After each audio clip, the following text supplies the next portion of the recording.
We want to turn now to the very important issue of protecting our mental health. More than 6,000 mental health professionals in New York State are now providing free services to cope with the stress of COVID-19.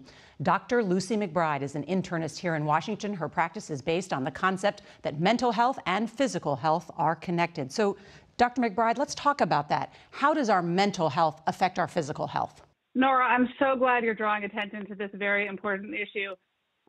As you know, we're dealing with an enormous crisis of physical health with coronavirus, but I also think of this as a crisis of mental health. So it's equally important to treat people's coughs, colds, and their symptoms of coronavirus as it is to treat the associated fear that I think we all feel at some point. And on that note, what are you telling your patients? Well, there are things you can do. I mean, the good news is you can help yourself with your own anxiety. First of all, if you're anxious, that makes you normal.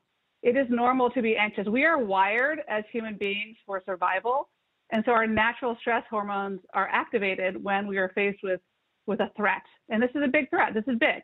My job, as I see it as a doctor, is to replace fear with facts and to preach that gospel to whoever wants to listen. What are some of the quick remedies if you're feeling extremely anxious or stressed? One of the quick, easy things is to take enormously deep breaths.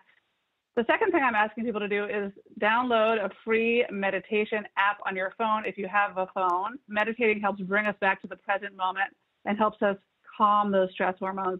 The third thing is trying to get into nature, and it's safe to be in nature as long as you're distanced from other people. And then the other thing is just movement. Movement helps discharge adrenaline, helps quiet our minds.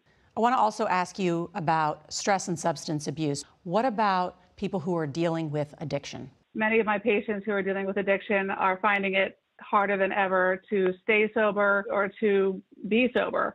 So I'm telling those patients, this is not forever. This is not a permanent state of the world. But I'm also reminding them to not smoke, to minimize alcohol, and to quit if someone has an addiction. Everything you have said will be so incredibly helpful. Dr. McBride, thank you so much for joining us. Nora, it was great to be with you.